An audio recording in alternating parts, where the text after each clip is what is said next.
বুক জিস্টের সাথে শুনুন বিশ্বসেরা বইগুলোর সারমর্ম। আসসালামু আলাইকুম বন্ধুরা, বুক গিস্টের জ্ঞানার্জনের এই যাত্রায় আপনাকে স্বাগতম। সবার আগে মন থেকে ধন্যবাদ জানাই আমাদের সাবস্ক্রাইব করে পাশে থাকার জন্য। আমাদের একমাত্র উদ্দেশ্য হলো সেরা বইয়ের নির্যাস আপনাদের কাছে পৌঁছে দেওয়া।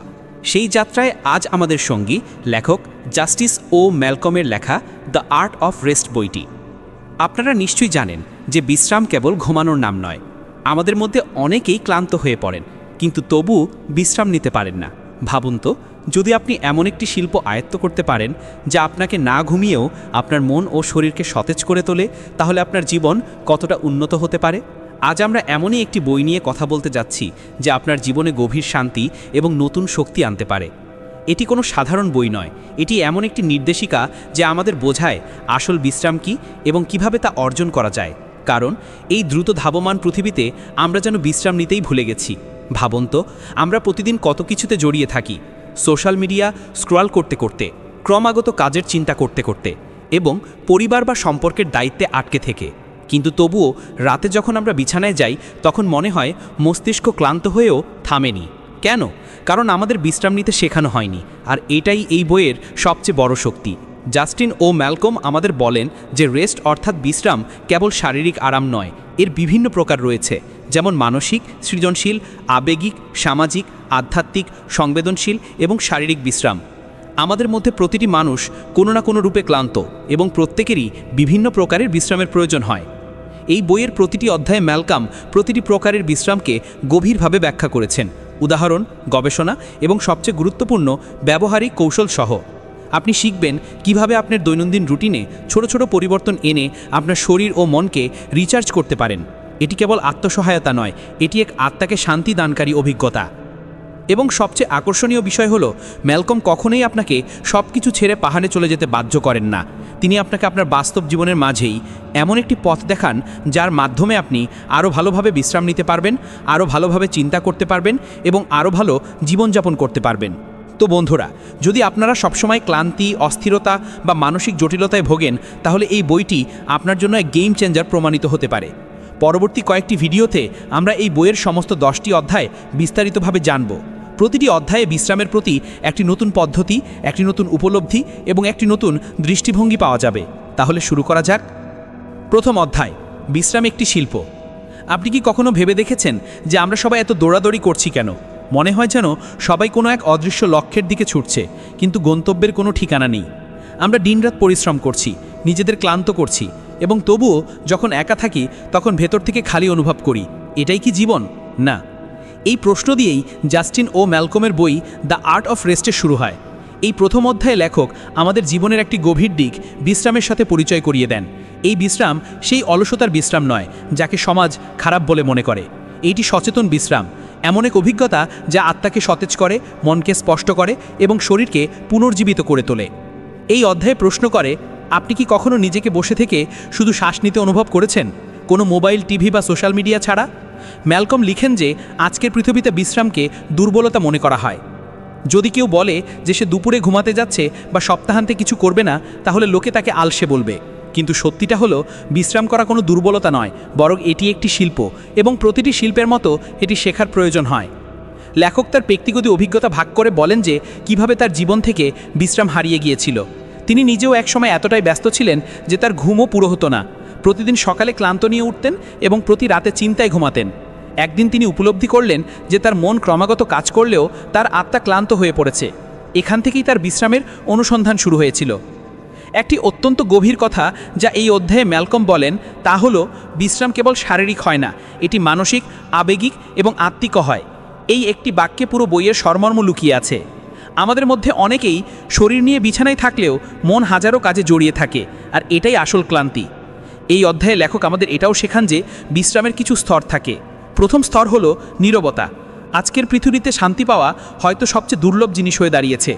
সব জায়গায় কোলাহল, বাইরেও এবং ভেতরেও। লেখক বলেন যে আপনি যদি দিনে মাত্র 10 মিনিট নীরবতায় বসেন, তাহলে আপনার মস্তিষ্ক নিজেকে পুনরায় সেট করা শুরু করবে। তিনি বলেন যে নীরবতা কোনো আধ্যাত্মিক পরীক্ষা নয়, বরং এটি একটি মানসিক চিকিৎসা। এরপরে তিনি শ্বাস প্রশ্বাসের প্রতি মনোযোগ দেওয়ার কথা বলেন। তিনি বৈজ্ঞানিক গবেষণার উল্লেখ করে বলেছেন যে যখন আমরা ধীর এবং গভীর শ্বাস নেই তখন আমাদের নার্ভাস সিস্টেম রিল্যাক্স মুডে চলে যায়। এতে মানসিক চাপ কমে এবং স্পষ্টতা বাড়ে। এটি শুনতে ছোট মনে হতে পারে, কিন্তু এই অভ্যেসের প্রভাব জীবনে গভীর হয়। তারপর লেখক ডিজিটাল ডিটক্সের কথা বলেন। তিনি বলেন যে আমাদের মন যত বেশি বাইরের কোলাহলে ডুবে থাকে তত বেশি ভিতরের নীরবতা হারিয়ে যায়। ফোন থেকে দূরত্ব বজায় রাখা আজকের যুগে বিদ্রোহের মতো, কিন্তু যদি আপনি সত্যিই সত্যি বিশ্রাম অনুভব করতে চান তাহলে আপনাকে আপনার ডিজিটাল জীবনকে সীমিত করতে হবে। তিনি বলেন আপনার ফোন আপনাকে সংযুক্ত করে, কিন্তু আপনার ভেতর থেকে আপনাকে বিচ্ছিন্নও করে দেয়। লেখক এই অধ্যায়টি অত্যন্ত সুন্দর ধারণা উপস্থাপন করেন। বিশ্রাম নেওয়া নিজের সাথে দেখা করার একটি মাধ্যম। যখন আমরা থামি, চুপ থাকি এবং নিজেদের ভেতরে তাকাই তখনই আমরা আসল শান্তি পাই। অন্যথায় আমরা কেবল নিজেদের ছায়ার পিছনে ছুটে বেড়াই। শেষে লেখক একটি ব্যবহারিক অভ্যেসের পরামর্শ দেন। প্রতিদিন 15 মিনিটের বিশ্রামের সময় নির্ধারণ করুন। এই সময় আপনি কোনো কাজ করবেন না, কথা বলবেন না, টিভি দেখবেন না, ফোনও না, শুধু নিজের সাথে বসুন। শুরুতে এটি কঠিন মনে হবে, কিন্তু ধীরে ধীরে এটি আপনার জীবনের সবচেয়ে গুরুত্বপূর্ণ অংশ হয়ে উঠবে। এই অধ্যায়ে আমাদের একটি সত্যের মুখোমুখি করায় যে আজকের সময় বিশ্রাম করা একটি বিপ্লব। যখন পৃথিবী আপনাকে দ্রুত চলতে বলবে তখনই আপনাকে থামতে হবে, কারণ বিশ্রাম আপনাকে বাইরে থেকে নয়, ভেতর থেকে শক্তি দেয়। দ্বিতীয় অধ্যায়, কেন ক্লান্তি শুধু ঘুম দিয়ে দূর হয় না। আমরা সবাই ভাবি যে যখন আমরা ক্লান্ত হয়ে পড়ি তখন শুধু একটি ভালো ঘুমই যথেষ্ট, কিন্তু তবুও এমন কেন হয় যে 8 ঘন্টা ঘুমানোর পরও আমরা সকালে উঠে ক্লান্ত অনুভব করি? আমাদের ক্লান্তি কি কেবল শারীরিক? এই অধ্যায়ে লেখক সেই রহস্য উন্মোচন করেন যে আসল ক্লান্তির চিকিৎসা কেবল ঘুম নয়, বরং গভীর বিশ্রাম। জাস্টিন ও ম্যালকম বলেন যে ক্লান্তির 7টি ভিন্ন প্রকার রয়েছে: শারীরিক, মানসিক, আবেগিক, সামাজিক, সৃজনশীল, সংবেদনশীল এবং আধ্যাত্মিক। আমাদের মধ্যে বেশিরভাগ মানুষ কেবল শারীরিক ক্লান্তি চিনতে পারে এবং মনে করে যে ঘুমানোতেই তা ঠিক হয়ে যাবে। কিন্তু যখন কেউ ক্রমাগত চিন্তা করে, নিরাপত্তাহীনতা অনুভব করে, সবসময় সোশ্যাল মিডিয়ার তুলনা করে, তখন সে মানসিক ও আবেগিক স্তরে ক্লান্ত হয়, যা কোনো গভীর ঘুমও দূর করতে পারে না। লেখক একটি উদাহরণ দেন।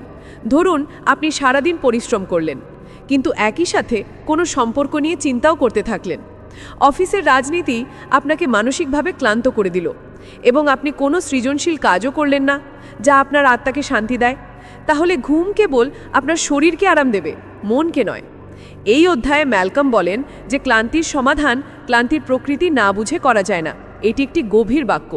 যতক্ষণ না আপনি বোঝেন যে আপনি কোন স্তরে ক্লান্ত, ততক্ষণ আপনি তা ঠিক করতে পারবেন না। এটি ঠিক তেমনই যেমন একজন ডাক্তারের যদি জানা না থাকে যে আপনার জ্বর হয়েছে না পেটে ব্যথা, তাহলে তিনি কিভাবে চিকিৎসা করবেন? তারপর লেখক আমাদের একটি সহজ কিন্তু গভীর অনুশীলন দেন, ক্লান্তির ডায়েরি। দিনের শেষে 5 মিনিট সময় নিয়ে নিজেকে এই 3টি প্রশ্ন করুন। 1. আজ আমি আমার শরীরকে কতটা বিশ্রাম দিলাম? 2. আমার মন কি আজও দৌড়াচ্ছে? 3. আমার আত্মা কি আজ সন্তুষ্ট অনুভব করছে? এই 3টি প্রশ্ন আপনাকে বলবে আপনার ক্লান্তি কোথা থেকে আসছে। তারপর লেখক একটি অত্যন্ত আকর্ষণীয় গবেষণার কথা উল্লেখ করেন, যেখানে দেখানো হয়েছে যে মানসিক ক্লান্তি শারীরিক পরিশ্রমের চেয়ে বেশি ক্ষতি করে। যখন আমরা ক্রমাগত চিন্তায় জড়িয়ে থাকি, কি হবে, লোকেরা কি ভাববে, আমি কি ঠিক করছি, তখন মস্তিষ্ক অবিরাম কাজ করে এবং আমাদের অবসাদের দিকে নিয়ে যায়। ম্যালকম বলেন যে যদি আপনি ক্লান্তির চিকিৎসা ভুলভাবে করেন তাহলে তা আরও বাড়ে। যেমন যদি আপনার আবেগিক ক্লান্তি থাকে এবং আপনি তা কেনাকাটা বা সোশ্যাল মিডিয়া দিয়ে ঠিক করতে চান, তাহলে তা কেবল অস্থায়ী স্বস্তি দেবে, স্থায়ী সমাধান নয়। এই কারণেই তিনি বলেন যে আমাদের বিশ্রামের পদ্ধতিগুলো বুঝতে হবে।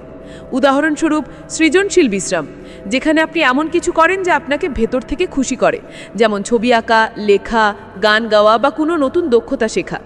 এই কাজগুলো আমাদের মনকে পুষ্টি দেয় এবং ক্লান্তি দূর করে। এছাড়াও তিনি আবেগিক বিশ্রামের কথা বলেন, অর্থাৎ এমন একজন ব্যক্তির সাথে কথা বলা যিনি আপনাকে বিচার করেন না, অথবা নির্জনে বসে নিজের সাথে কথা বলা। আমরা যত বেশি নিজেদের থেকে বিচ্ছিন্ন হই তত বেশি ক্লান্ত অনুভব করি। অধ্যায়ের শেষে লেখক বলেন যে ক্লান্তি দূর করার জন্য আপনাকে প্রথমে নিজেকে বুঝতে হবে, আপনি কে, কি চান এবং কি কারণে ক্লান্ত হন। যখন এটি স্পষ্ট হয় তখনই আপনি নিজেকে সত্যিকারের বিশ্রাম দিতে পারেন। তিনি আবারও স্মরণ করিয়ে দেন যে বিশ্রাম কোনো বিলাসিতা নয়, এটি একটি প্রয়োজন, এবং যেমন খাদ্য, জল এবং ঘুম অপরিহার্য, তেমনি বিশ্রামও তেমনই অপরিহার্য। যদি আপনি ক্লান্ত হয়ে যাচ্ছেন এবং তবুও থামছেন না, তাহলে আপনি নিজেকে হারানোর দিকে এগোচ্ছেন। এই অধ্যায়ের বার্তা স্পষ্ট। প্রতিটি ক্লান্তি ঘুমিয়ে দূর করা যায় না, কিন্তু প্রতিটি ক্লান্তি বুঝে অবশ্যই দূর করা যায়। এবং যখন আপনি আপনার ক্লান্তির কারণ বোঝেন, তখনই আপনি সত্যিকারের বিশ্রাম পান। তৃতীয় অধ্যায়, দৌড়াদৌড়ি নয়, থামাটা জরুরি। আমাদের বিশ্বের সফলতার মানদণ্ড এই দিয়ে মাপা হয় যে আপনি কতটা ব্যস্ত। যদি কেউ বলে যে তার কাছে সময় নেই, তাহলে সমাজ তাকে উচ্চাকাঙ্ক্ষী এবং অনুপ্রেরণাদায়ক ব্যক্তি মনে করে। কিন্তু যদি কেউ বলে যে সে আজ শুধু বসে নিজের সাথে সময় কাটাতে চায়, তাহলে লোকেরা তাকে গুরুত্ব দেয় না। এই চিন্তাভাবনা আমাদের এমন এক জায়গায় পৌঁছে দিয়েছে যেখানে থামাটা যেন একটি অপরাধের মতো মনে হয়। এই অধ্যায়ে লেখক জাস্টিন ও ম্যালকম বলেন যে দৌড়ানো নয়, বরং থামাটাই আসল বিপ্লব। লেখক বলেন যে বেশিরভাগ মানুষ তাদের জীবনে এতটাই জড়িয়ে পড়েছেন যে তারা জানেনই না যে তারা কেন দৌড়াচ্ছেন। এক অদৃশ্য লক্ষ্যের পিছনে প্রতিদিনের দৌড়াদৌড়ি, এক অন্তহীন তালিকা, এক শেষ না হওয়া দৌড়। এই সব কিছু আমাদের এমন অনুভব করায় যে যদি আমরা একদিনও থামি তাহলে পিছিয়ে পড়ব। কিন্তু লেখক বলেন যে দৌড়ে আপনি নিজেই জানেন না যে ফিনিশ লাইন কোথায়, সেখানে দৌড়ানো বোকামি। ম্যালকম একটি বাস্তব গল্প শেয়ার করেন একজন বিজনেস এক্সিকিউটিভের, যিনি ক্রমাগত কাজ, ভ্রমণ এবং মিটিংয়ে এতটাই জড়িয়েছিলেন যে তিনি তার মেয়ের জন্মদিন পর্যন্ত মনে রাখতে পারেননি।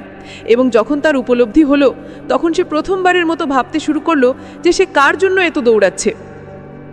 এই ঘটনাটি তার জীবনের মোড় ঘুরিয়ে দিয়েছিল, কারণ সত্যি হলো থামার সাহস সবার থাকে না, কিন্তু প্রয়োজন সবারই হয়। এই অধ্যায়ে লেখক বলেন যে যদি আপনি দিনে কিছু মিনিট থেমে শ্বাস নেন, তাহলে আপনার শরীরই নয়, আপনার চিন্তাভাবনাও বদলাতে শুরু করে। তিনি বলেন যে বিরতি নেওয়া সময়ের অপচয় নয়, বরং এটি সময়ের গুণগত মান বাড়ানোর একটি উপায়। যখন আপনি না থেমে ক্রমাগত কাজ করেন, তখন আপনার প্রচুরশক্তি একটি নির্দিষ্ট সময়ের পর কমে যায়।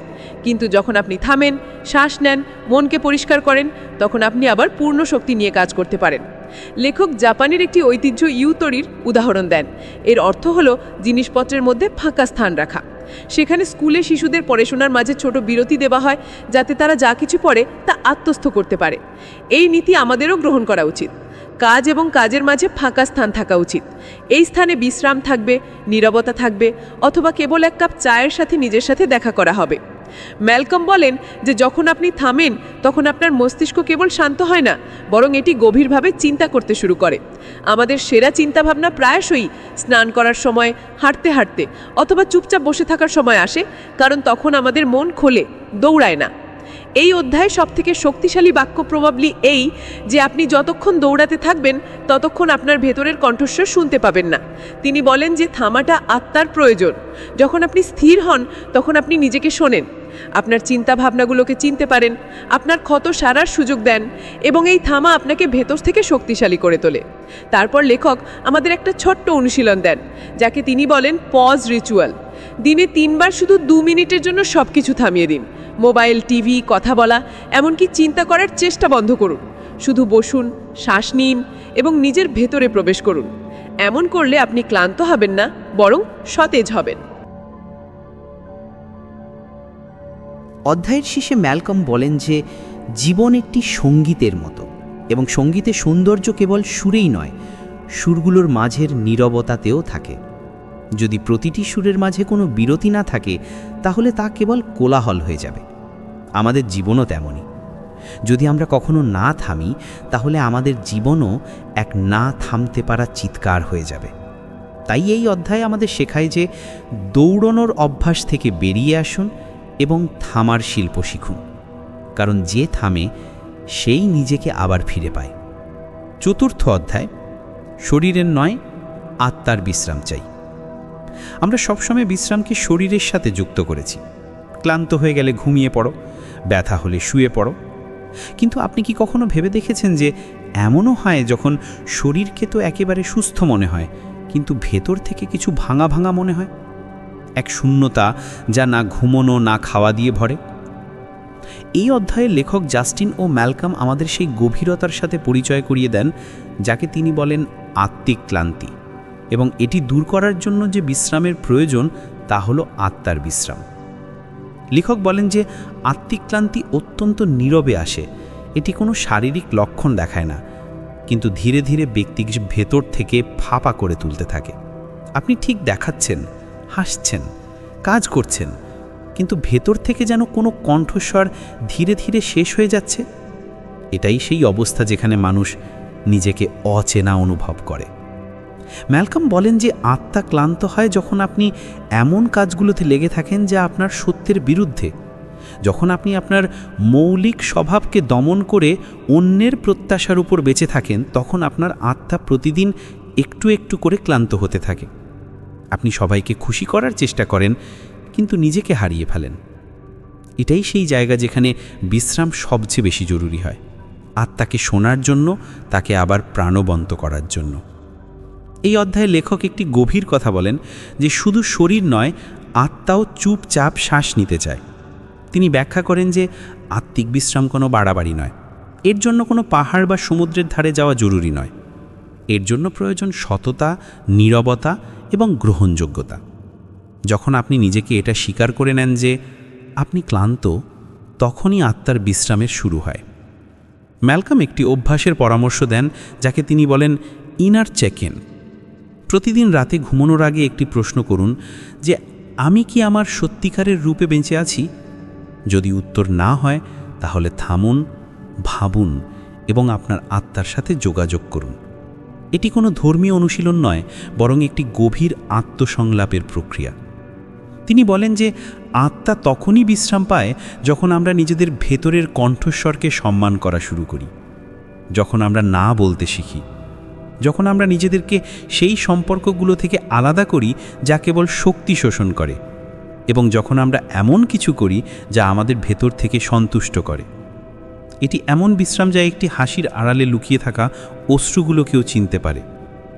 লেখক একটি উদাহরণ দেন, এক তরুণী একটি বড় কোম্পানিতে কাজ করছিল, ভালো বেতন, চমৎকার পদোন্নতি, কিন্তু ভেতর থেকে সে নিভে গিয়েছিল।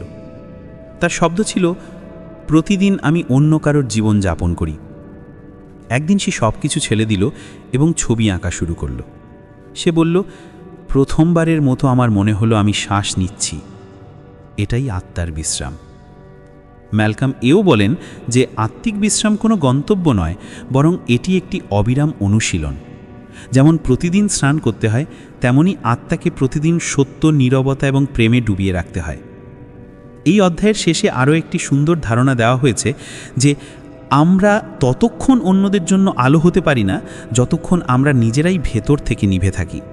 তাই আত্মাকে ক্লান্ত হওয়ার আগে বিশ্রাম দিন, তাকে শুনুন, বুঝুন এবং গ্রহণ করুন। এটাই সত্যিকারের বিশ্রাম। পঞ্চম অধ্যায়, নীরবতার শক্তি এবং মনের বিশ্রাম। শব্দে ভরাই পৃথিবীতে নীরবতা এখন এক বিলাসবহুল জিনিস হয়ে উঠেছে। আমরা সবসময় কিছু না কিছু শুনতে থাকি, মোবাইলের রিংটোন, মানুষের কথা, সোশ্যাল মিডিয়ার শব্দ এবং সবচেয়ে বেশি আমাদের নিজেদের মস্তিষ্কের কোলাহল। আমরা এত বলি এবং শুনি যে নীরবতার শক্তি ভুলে গেছি।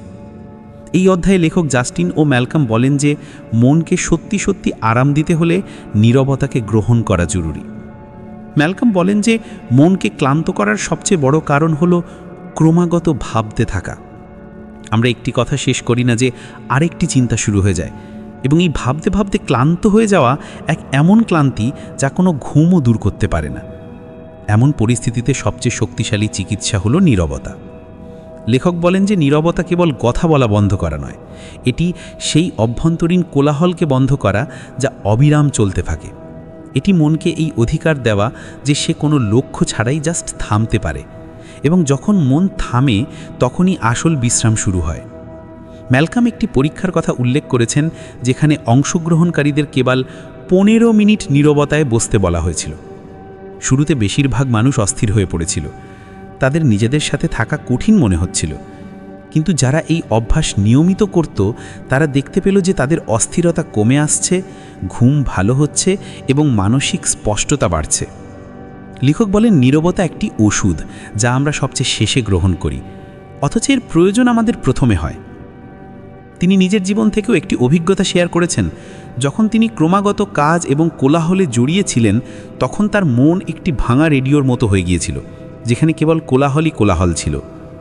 তারপর তিনি প্রতিদিন সকালে 10 মিনিট নীরবতা অনুশীলন শুরু করলেন। ধীরে ধীরে সেই কোলাহল কমল এবং ভেতর থেকে এক স্থিরতা উভরে আসতে লাগল। ম্যালকম বলেন যে মন তখনই আরাম পায় যখন আপনি তাকে কিছু না করার স্বাধীনতা দেন, এবং এই স্বাধীনতা নীরবতা থেকে আসে। এই নীরবতা কোনো আধ্যাত্মিক বা ধর্মীয় জিনিস নয়, এটি একটি অনুশীলন যা সবার জন্য জরুরি। এটি আপনাকে আপনার চিন্তাভাবনা দেখতে, সেগুলোকে গ্রহণ করতে এবং তারপর সেগুলোকে ছেড়ে দিতে সুযোগ দেয়। এই অধ্যায়ে একটি অত্যন্ত সরল কৌশল বলা হয়েছে, যাকে লেখক বলেন স্টিলনেস প্র্যাকটিস। প্রতিদিন একটি নির্দিষ্ট সময়, তা সকাল হোক বা রাতে, মাত্র 10 মিনিট নিজের সাথে দেখা করতে বসুন। কোনো গান নয়, কোনো দই নয়, শুধু নীরবতা এবং আপনার শ্বাস প্রশ্বাস। যদি চিন্তাভাবনা আসে, সেগুলোকে না ধরে যেতে দিন। এমন করতে করতে মনের মধ্যে ধীরে ধীরে একটি স্থান তৈরি হতে থাকে যেখানে কোনো কোলাহল পৌঁছায় না। ম্যালকম বলেন যে এই নীরবতার প্রভাব কেবল মনের উপর নয়, আবেগের উপরও পড়ে। যারা নীরবতা অনুশীলন করে তারা কম রাগান্বিত হয়, ভালো সিদ্ধান্ত নেয় এবং অন্যদের প্রতি আরও ধৈর্যশীল হয়। কারণ যখন ভেতরের কোলাহল থামে, তখনই বাইরের জীবনকে শান্ত দৃষ্টিতে দেখা যায়। লেখক আমাদের মনে করিয়ে দেন যে আজকের দ্রুত গতির জীবনে শান্তি আর কেউ দেবে না। আমাদেরকেই তা তৈরি করতে হবে নিজেদের দৈনন্দিন জীবনে, নিজেদের ঘরে এবং সবচেয়ে বেশি নিজেদের মনে। আর এটি তখনই হবে যখন আমরা নীরবতাকে একটি যন্ত্র নয়, বরং একটি প্রয়োজনের মতো গ্রহণ করি। অধ্যায়ের শেষে একটি বাক্য আছে যা এই অধ্যায়ের আত্মা। নীরবতা কোনো শূন্য স্থান নয়, সেটি সেই স্থান যেখানে আপনার আত্মা নিজের সাথে কথা বলে। যদি আপনি নিজের সাথে যুক্ত হতে চান, তাহলে কোলাহল বন্ধ করুন এবং নীরবতায় প্রবেশ করুন। সেখানে আপনি এমন কিছু পাবেন যা দুনিয়ার কোনো জিনিস দিতে পারে না, ভেতরের বিশ্রাম। ষষ্ঠ অধ্যায়, সৃজনশীলতার বিশ্রামের সাথে সম্পর্ক। আপনি কি কখনো লক্ষ্য করেছেন যে আপনার সেরা ধারণাগুলো তখন আসে যখন আপনি শান্ত থাকেন? হয়তো গোসল করার সময়, হাঁটতে হাঁটতে, অথবা কোনো জানালার পাশে বসে যখন আপনি কিছু করছেন না। এটি কোনো কাকতালীয় ঘটনা নয়, বরং আমাদের মস্তিষ্কের গভীর সত্য।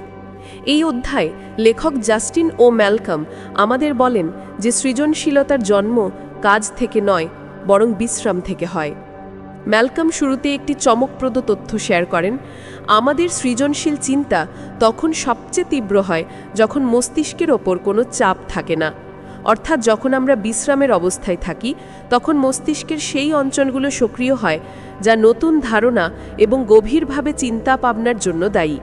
এই অবস্থাকে ডিফল্ট মোড নেটওয়ার্ক বলা হয় এবং এটি তখনই সক্রিয় হয় যখন আমরা খালি বসি, কোনো লক্ষ্য ছাড়াই।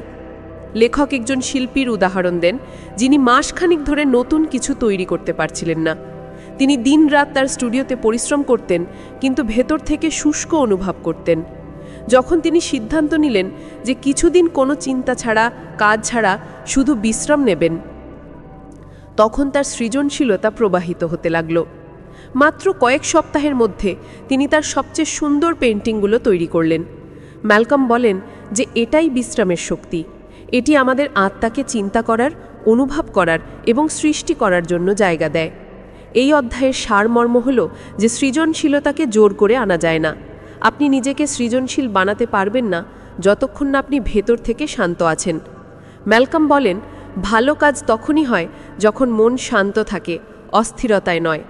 যখন আপনি নিজের ওপর চাপ সৃষ্টি করেন, আমাকে নতুন কিছু ভাবতে হবে, আমাকে এখনই কিছু করে দেখাতে হবে, তখন ধারণা এবং অনুপ্রেরণা উভয়ই লুকিয়ে যায়।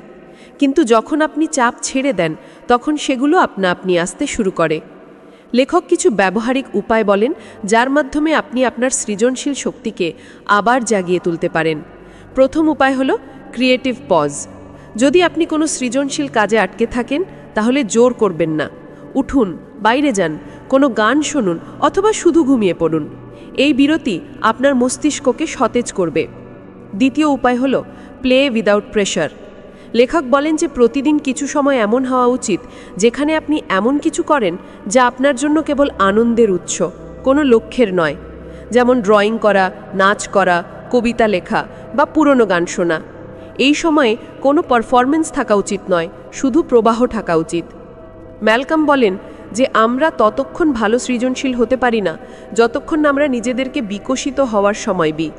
আজকের পৃথিবীতে সব কিছু দ্রুত। সবাই চায় যে তারা ক্রমাগত নতুন কিছু তৈরি করুক, পোস্ট করুক এবং প্রদর্শন করুক। কিন্তু সত্যিটা হলো, মহান ধারণাগুলো একটি শান্ত মনেই জন্ম নেয়। এই অধ্যায়ে লেখক এটাও ব্যাখ্যা করেন যে কখনো কখনো সৃজনশীলতার অভাব আত্মিক ক্লান্তির লক্ষণ হয়।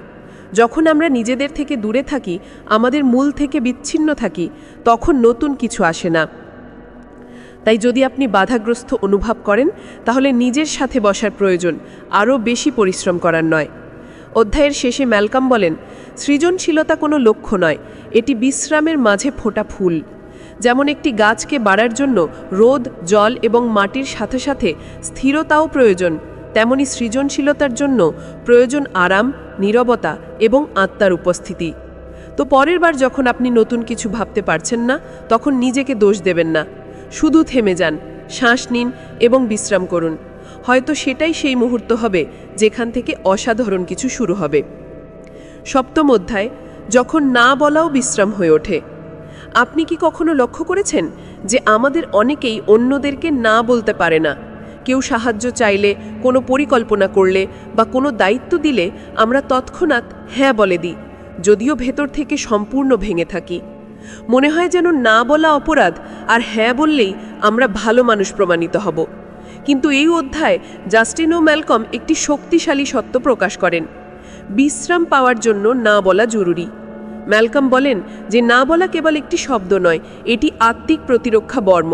যখন আমরা সবার কথা মানি, প্রতিটি কাজের বোঝা তুলি, প্রতিটি সম্পর্ককে টেনে নিয়ে যাই, তখন আমরা আমাদের সম্পদ খরচ করতে থাকি এবং ধীরে ধীরে অনুভব না করেই আমরা ভেতর থেকে ক্লান্ত হয়ে পড়ি। এই ক্লান্তি তখন আরও মারাত্মক হয় যখন আমরা এটিকে ভালো মানুষ হওয়ার মূল্য মনে করে উপেক্ষা করি। এই অধ্যায় লেখক স্পষ্ট করেন যে প্রতিটি হ্যাঁ যা আপনি অন্যদেরকে দেন, তা একটি না যা আপনি নিজেকে দেন। আপনি কি এটা ভেবে দেখেছেন? যখন আপনি আপনার বিশ্রাম, আপনার সময়, আপনার আবেগিক স্থান অন্যদের জন্য বলিদান করেন, তখন আপনি আপনার নিজের ভেতরের প্রয়োজনগুলোকে অস্বীকার করছেন এবং এটাই ধীরে ধীরে আত্মার ক্লান্তিতে পরিণত হয়। ম্যালকম একজন মহিলার উদাহরণ দেন যিনি সবাইকে সাহায্য করার জন্য পরিচিত ছিলেন। বন্ধু, পরিবার, সহকর্মী সবাই তার প্রশংসা করত, কিন্তু একদিন সে মানসিক এবং আবেগিকভাবে সম্পূর্ণ ভেঙে পড়ল। তার শব্দ ছিল, আমি কখনো ভাবিনি যে মানুষকে খুশি করতে করতে আমি নিজেকে হারিয়ে ফেলব। লেখক বলেন যে এটি একটি খুব সাধারণ গল্প, কিন্তু এই বিষয়ে কেউ কথা বলে না। তাই এই অধ্যায়ের উদ্দেশ্য হল নাকে অপরাধ নয়, একটি অধিকার হিসেবে দেখা। লেখক বলেন, বিশ্রাম পাওয়ার অর্থ হল নিজের সীমা চিনতে পারা, নিজের শক্তিকে সম্মান করা এবং সেই বিষয়গুলোকে প্রাধান্য দেওয়া যা আপনার আত্মাকে জীবিত রাখে। এবং এর প্রথম পদক্ষেপ হল সীমা নির্ধারণ করা। ম্যালকম একটি অভ্যেসের পরামর্শ দেন যাকে তিনি বাউন্ডারি ম্যাপ বলেন। একটি কাগজে লিখুন, 1. কোন জিনিসগুলো আমাকে ক্লান্ত করে তোলে? 2. কোন মানুষগুলো আমার শক্তি শোষণ করে নেয়? 3. কোন বিষয়গুলোতে আমি না বলতে পারি না এবং কেন? এই প্রশ্নগুলোর উত্তর আপনাকে আপনার ক্লান্তির আসল উৎস দেখাবে এবং তখনই আপনি সচেতনভাবে না বলতে শুরু করবেন। লেখক এই বিষয়ে জোর দেন যে না বলা কোনো সম্পর্ক ভাঙা নয়, বরং এটি সম্পর্কগুলোকে সুস্থ রাখার একটি উপায়। যখন আপনি নিজের সীমাকে সম্মান করেন, তখনই অন্যরাও আপনার শক্তি এবং সময়কে গুরুত্ব দিতে শুরু করে। অন্যথায় আপনি একজন সর্বদা উপলব্ধ মানুষ হয়ে পড়েন, যার আবেগগুলো ধীরে ধীরে উপেক্ষিত হতে থাকে। ম্যালকম বলেন, বিশ্রাম কেবল নীরবতা বা ঘুমানোতে নয়, কখনো কখনো তার সেই একটি নাতেও থাকে যা আপনাকে ভেতর থেকে মুক্ত করে দেয়। তিনি এও বলেন যে সীমা নির্ধারণ করা আত্মশৃঙ্খলা নয়, আত্মসংরক্ষণ, এবং এই সংরক্ষণ কেবল শরীরের নয়, আত্মারও হয়। অধ্যায়ের শেষে একটি সাধারণ কিন্তু গভীর পরামর্শ দেওয়া হয়েছে। প্রতিদিন নিজেকে জিজ্ঞাসা করুন, আজ আমি কোন জিনিসটিকে অস্বীকার করে আমার ভেতরের বিশ্রামকে রক্ষা করলাম? যদি আপনি এই প্রশ্নের উত্তর দিতে না পারেন, তাহলে হয়তো আপনি সারাদিন অন্যদের জন্য বাঁচলেন, কিন্তু নিজের জন্য নয়।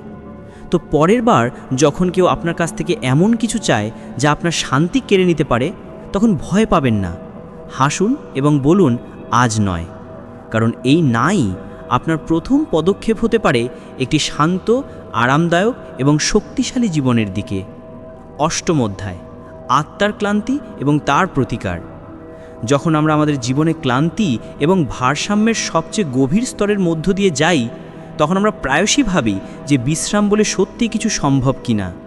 এই অধ্যায়ে লেখক আমাদের আরও একটি গভীর স্তরের অনুসন্ধানে নিয়ে যান, আত্মিক বিশ্রাম। আমরা ভাবি যে আমাদের শরীর ক্লান্ত, কিন্তু অনেক সময় তা আমাদের আত্মাই হয় যা কাঁদছে, যা চুপচাপ চিৎকার করছে। আধুনিক জীবনধারা আমাদের এতটাই আবদ্ধ করে ফেলেছে যে আমরা আমাদের ভেতরের কণ্ঠস্বর শুনতেই ভুলে গেছি। আমরা বারবার কেবল তাই শুনি যা বাইরের কোলাহল আমাদের জানায়। ক্যারিয়ার তৈরি করো, টাকা রোজগার করো, আরও বেশি কিছু করো। কিন্তু যখন আত্মা ক্লান্ত হয়ে যায় তখন যে কোনো প্রাপ্তির স্বাদ ফ্যাকাশে মনে হতে থাকে। ম্যালকম এই বিষয়ে জোর দেন যে আত্মার বিশ্রাম কেবল শারীরিক আরাম থেকে হয় না, এর জন্য আমাদের নিজেদের সাথে গভীরভাবে যুক্ত হতে হয়। উদাহরণস্বরূপ তিনি একজন মহিলার কথা উল্লেখ করেন যিনি তার চাকরি, পরিবার এবং সামাজিক দায়িত্বে এতটাই জড়িয়ে পড়েছিলেন যে তিনি নিজেকেই হারিয়ে ফেলেছিলেন। তার মুখ সবার সামনে হাসত, কিন্তু ভেতর থেকে সে সম্পূর্ণ ভেঙে গিয়েছিল। ডাক্তাররা বলেছিল যে সব কিছু ঠিক আছে, কোনো অসুস্থতা নেই, কিন্তু সে অনুভব করত যে সে আর জীবিত নেই। সে নিজের ভেতরে একটি শূন্যতা অনুভব করত। এটাই আত্মার ক্লান্তি। এমন পরিস্থিতিতে লেখক আমাদের নির্দেশ দেন যে কিভাবে এই ক্লান্তি থেকে বেরিয়ে আসা যায়। সবার আগে আত্মার সাথে যোগাযোগ করতে শেখা জরুরি। যখন আপনি চুপচাপ বসেন, যখন আপনি নিজেকে সততার সাথে প্রশ্ন করেন যে আমি কে এবং আমি কি খুশি, তখন আত্মা ধীরে ধীরে কথা বলতে শুরু করে। এটি কোনো জাদু নয়, এটি একটি প্রক্রিয়া, একটি অনুশীলন। প্রতিদিন কয়েক মিনিটের জন্য নিজের সাথে থাকা, কোনো প্রযুক্তি, ফোন বা মানুষ ছাড়া, এটাই প্রথম পদক্ষেপ। এই প্রক্রিয়ায় লেখক ধ্যান, মেডিটেশন এবং আত্মপর্যবেক্ষণ, সেলফ এনকোয়ারিকে অত্যন্ত কার্যকর সরঞ্জাম হিসেবে মনে করেন। কিন্তু তিনি একই সাথে এও বলেন যে ধ্যান করা একটি লক্ষ্য নয়, এটি একটি পথ। ধ্যানের উদ্দেশ্য হলো নিজেকে সেই কোলাহল থেকে দূরে নিয়ে যাওয়া যা পৃথিবী প্রতি মুহূর্তে আমাদের মস্তিষ্কে ভরছে। যখন আমরা ধ্যানে বসি তখন চিন্তাভাবনা আসে, কিন্তু আমাদের তাদের সাথে যুদ্ধ করতে হয় না, আমাদের কেবল দেখতে হয়। এমন করলে ধীরে ধীরে আত্মা শান্ত হয় এবং সেখান থেকেই শুরু হয় আসল বিশ্রাম। লেখক বলেন যে আত্মার বিশ্রাম তখনই আসে যখন আমরা নিজেদেরকে শর্তহীনভাবে গ্রহণ করে নিই। আমাদের মধ্যে বেশিরভাগ মানুষ নিজেদেরকে এমন একটি সংস্করণে ঢালাই করার চেষ্টা করে যা সমাজের কাছে ভালো লাগে। আমরা আমাদের মৌলিক রূপ ভুলে যাই। কিন্তু আত্মা তখনই বিশ্রাম পায় যখন সে এই বিশ্বাস পায় যে তাকে তেমনই গ্রহণ করা হচ্ছে যেমন সে আছে, ত্রুটিসহ, অসম্পূর্ণ ইচ্ছাসহ। জাস্টিন বলেন যে আত্মার বিশ্রাম কেবল একাকিত্বে নয়, বরং আসল সম্পর্কগুলোতেও পাওয়া যেতে পারে। একজন এমন বন্ধু, একজন এমন জীবনসঙ্গী বা পরিবারের কোনো সদস্য যিনি আপনাকে তেমনই গ্রহণ করেন যেমন আপনি আছেন। তাদের সাথে সময় কাটানো আত্মার জন্য ওষুধের মতো হয়। কিন্তু এমন সম্পর্ক তখনই সম্ভব যখন আমরা সবার আগে নিজেদের সাথে সৎ এবং ঈমানদার হই। লেখক এই অধ্যায়টি একটি অত্যন্ত গভীর ধারণার সাথে শেষ করেন। আপনার শরীর আরাম করে জীবিত থাকতে পারে, কিন্তু আপনার আত্মা বিশ্রাম ছাড়া ধীরে ধীরে মরতে শুরু করে। তাই জরুরি হলো যে আমরা আত্মার স্তরেও বিশ্রামকে গুরুত্ব দিই। এটি কোনো বিলাসিতা নয়, এটি একটি অপরিহার্যতা। তাই পরের বার যখন আপনি নিজেকে ক্লান্ত অনুভব করেন তখন আপনার শরীরের পাশাপাশি আপনার আত্মাকেও জিজ্ঞাসা করুন, তুমি কি ঠিক আছো? হয়তো উত্তর চমৎপ্রদ হবে, কিন্তু সেটাই প্রথম পদক্ষেপ হবে আত্মার সত্যিকারের বিশ্রামের দিকে। নবম অধ্যায়, প্রকৃত বিশ্রামের অনুসন্ধান।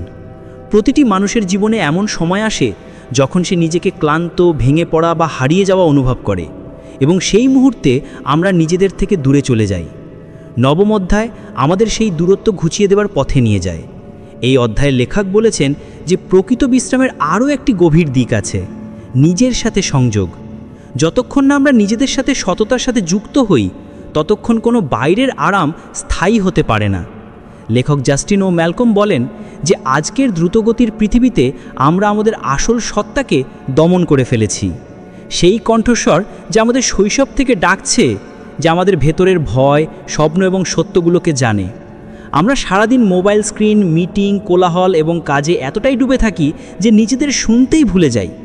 এই অধ্যায়ে লেখক এটি স্পষ্ট করেছেন যে বিশ্রামের অর্থ কেবল ক্লান্তি দূর করা নয়, বরং আত্মার সাথেও যোগাযোগ করা। এই অধ্যায়ে একটি বাস্তব ঘটনার উল্লেখ করা হয়েছে, যেখানে একজন মহিলা যিনি কর্পোরেট জগতে অত্যন্ত সফল ছিলেন একদিন হঠাৎ করে বিরতি নেন এবং 1 মাসের জন্য নির্জনে পাহাড়ে চলে যান। সেখানে কোনো নেটওয়ার্ক ছিল না, না সোশ্যাল মিডিয়া, না কোনো মিটিং, শুধু সে, পাহাড় এবং তার আত্মা। শুরুর কয়েকদিন তার অস্থিরতা হয়েছিল, কারণ তার আশেপাশে শান্তি ছিল এবং সেই শান্তি অস্বস্তিকর ছিল। কিন্তু কয়েকদিন পর যখন সে নিজেকে শুনতে শুরু করলো, তখন সে উপলব্ধি করল যে তাকে তার জীবনের দিশাই বদলে দিতে হবে। সে ফিরে আসার পর চাকরি ছেড়ে দিল এবং এখন একজন মানসিক সুস্থতা প্রশিক্ষক। তার মুখ, তার শক্তি, তার হাসি সব কিছুই বদলে গেছে, কারণ এখন সে ক্লান্ত ছিল না, বরং নিজের সাথে যুক্ত ছিল। জাস্টিন ম্যালকম বলেন যে নিজেদের সাথে যুক্ত হওয়ার জন্য আমাদের পাহাড়ে যাওয়া বা চাকরি ছাড়ার প্রয়োজন নেই। আমাদের কেবল প্রতিদিন 10-15 মিনিট রিফ্লেকশন টাইম দিতে হবে, যখন কোনো ফোন থাকবে না, কোনো কথা থাকবে না, কোনো মনোযোগ বিক্ষিপ্তকারী উপাদান থাকবে না, শুধু আপনি এবং আপনার চিন্তা। কিছু লোক এই সময় জার্নালিং করতে পারে, কিছু লোক চোখ বন্ধ করে শ্বাস প্রশ্বাসের ওপর মনোযোগ দিতে পারে, এবং কিছু লোক শুধু নিজেকে প্রশ্ন করতে পারে যে আমি কি খুশি, আমি কি সঠিক পথে যাচ্ছি, আমার ভেতরে কি অস্থিরতা আছে। যখন আপনি এই প্রশ্নগুলো নিজেকে বারবার জিজ্ঞাসা করবেন, তখন ধীরে ধীরে আপনার আত্মা আপনার সাথে কথা বলতে শুরু করবে, এবং সেই কথাটি হবে সবচেয়ে গভীর, সবচেয়ে সত্য। লেখক আরও একটি গভীর দৃষ্টিভঙ্গি শেয়ার করেছেন যে আমরা প্রায়শই নিজেদেরকে অন্যের চোখে দেখতে শুরু করি। আমাদের আত্মমূল্য এই কথার উপর নির্ভর করে যে লোকেরা আমাদের সম্পর্কে কী ভাবে। কিন্তু যখন আপনি নিজের সাথে যুক্ত হন, তখন এই প্রয়োজনটাই শেষ হয়ে যায়। তখন আপনি সেটাই করেন যা আপনার আত্মার কাছে ভালো লাগে, যা সমাজ থেকে স্বীকৃতি এনে দেয়, এবং এটাই আসল বিশ্রাম। যখন আপনি দুনিয়ার কোলাহল থেকে উপরে উঠে আপনার আত্মার কণ্ঠস্বর শোনেন এবং তা গ্রহণ করেন। নবম অধ্যায়ের শেষে লেখক একটি অনুশীলনও সুপারিশ করেন, যাকে তিনি মিরর কানেকশন প্র্যাকটিস বলেন। এতে প্রতিদিন সকালে বা রাতে আপনি নিজের সামনে আয়নায় দেখুন, চোখে চোখ রেখে নিজের সাথে একটি সৎ কথোপকথন করুন। আপনি নিজেকে বলতে পারেন, আমি তোমাকে ভালোবাসি, তুমি যথেষ্ট, তুমি ক্লান্ত নও, তুমি কেবল নিজেকে থেকে দূরে সরে গিয়েছিলে। এই সাধারণ মনে হওয়া অনুশীলনটি আমাদের আত্মাকে খুব গভীরভাবে স্পর্শ করে এবং আমাদের সেই বিশ্রামের দিকে নিয়ে যায় যা দেখা যায় না কিন্তু অনুভব করা যায়। এই অধ্যায় সবচেয়ে বেশি যা হৃদয় ছুঁয়ে যায় তা হলো, কখনো কখনো বিশ্রামের অর্থ নিজেকে ঘুম পাড়ানো হয় না, বরং নিজেকে জাগিয়ে তোলা হয়। কারণ যে মানুষ নিজের সাথে যুক্ত থাকে তার জন্য দুনিয়ার কোনো ক্লান্তি বেশিক্ষণ টিকে থাকতে পারে না। তার প্রতিটি দিন, প্রতিটি শ্বাস একটি সতেজ অভিজ্ঞতায় পরিণত হয়। দশম অধ্যায়, বিশ্রামের ভবিষ্যৎ। যখন আমরা আজকের দ্রুত গতির বিশ্বের কথা বলি, তখন এটা মনে করা সহজ যে বিশ্রাম কেবল একটি বিলাসিতা, এমন কিছু যা তখনই করা যায় যখন সময় থাকে বা যখন সবকিছু নিয়ন্ত্রণে থাকে। কিন্তু জাস্টিন ও ম্যালকমের বই দ্য আর্ট অফ রেস্টের এই শেষ অধ্যায়ে এটি স্পষ্ট করা হয়েছে যে বিশ্রাম কেবল একটি ব্যক্তিগত পছন্দ নয়, বরং একটি সামাজিক প্রয়োজন, এবং এর ভবিষ্যৎ আমাদের প্রাধান্য, প্রযুক্তির সাথে আমাদের সম্পর্ক এবং সম্মিলিতভাবে জীবনকে দেখার দৃষ্টিভঙ্গির ওপরই নির্ভর করে। ভবিষ্যতে যেমন যেমন প্রযুক্তি আর অটোমেশন আমাদের জীবনে আরও গভীরভাবে প্রবেশ করবে, তেমনই মানুষের মানসিক ক্লান্তিও বাড়বে। ম্যালকম মনে করেন যে যদিও আমরা যন্ত্রকে ক্লান্তিকর কাজগুলো অর্পণ করি, তবুও মস্তিষ্কের ক্লান্তি ততক্ষণ থাকবে যতক্ষণ না আমরা এটাকে সঠিকভাবে বুঝে সামলাতে শিখি।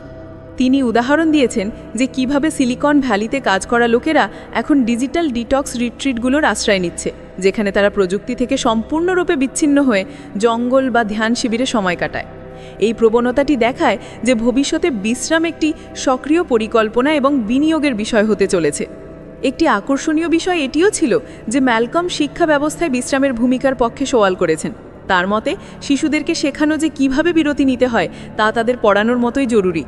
তিনি ফিনল্যান্ডের শিক্ষা ব্যবস্থার উদাহরণ দিয়েছেন, যেখানে ৪৫ মিনিটের ক্লাসের পর ১৫ মিনিটের বিরতি বাধ্যতামূলক থাকে।